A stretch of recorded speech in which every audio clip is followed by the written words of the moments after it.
No, I did not gain 500 pounds in the past 3 days. I got my wisdom teeth taken out, so I just look super fat. Don't mind me.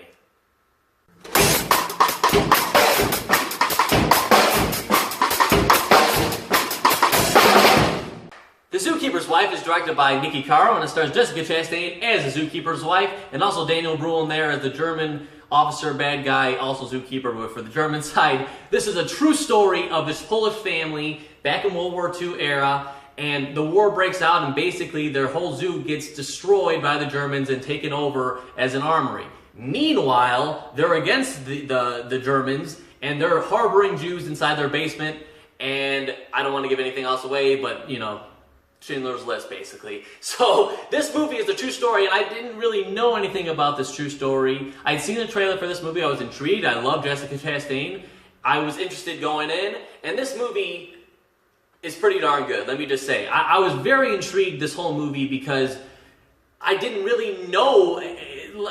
Like, for me, it's cool finding out different stories from World War II because you know like the big overall story of the war and all this stuff, but it's cool seeing small stories like this that you might not have learned in history class. You know, like there's so many stories from this terrible time in history that are so important to learn and are so interesting to learn because so many people are involved and like impacted by World War II and Hitler and, you know, like all of Germany and Poland and all these things. And something as simple as a zoo, you wouldn't think that this would be that compelling of a story, but it is because them harboring these Jews and keeping them and like keeping them safe, it's so like intense at points because, like I said, Daniel Bruhl is like, he's always checking up on them and he's right there because he's a zookeeper as well. So it's always like this constant fear lingering, and it made the movie so suspenseful, and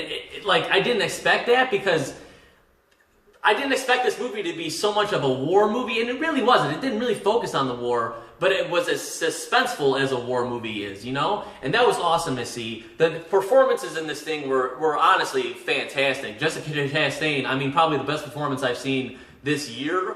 I mean, it's probably too early, but for me, she's my front runner right now. She's the best performance I've seen. She would win an Oscar if the Oscar was today. She was fantastic.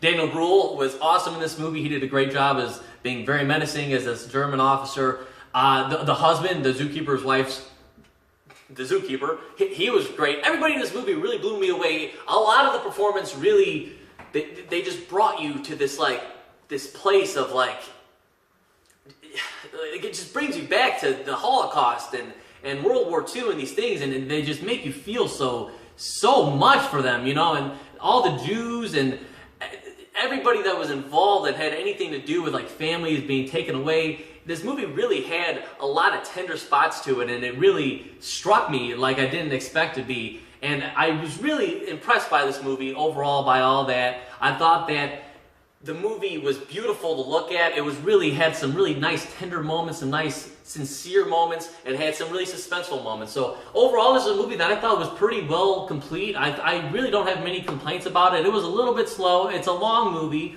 but it's never boring, so that's good to hear. And overall, I think that all the performances are great. It was well directed. I really don't have too many major complaints with this movie. I really suggest seeing it. I think that it is worth checking out, and I really think it's an important movie to see, especially, you know, with all the Holocaust and World War II movies we've seen. It's always good to be reminded of that era so that we don't forget these kinds of things, because it's something that actually happened. So having the reminder and seeing a different kind of story from this era is really cool for me. I really was blown away by this movie. I definitely suggest seeing it. I'm going to go 4 out of 5 for The Zookeeper's Wife. Really interesting stuff here. I really want to go see the actual zoo because it still exists. So I really suggest seeing this movie. It's one of the better ones of the year so far. Anyway, guys, thank you so much for watching. If you like this and you want to see more reviews from a guy like me, Tom Waterloo, then please like and share this video. Leave a comment down below, and most importantly, subscribe. I'll see you guys in the next one.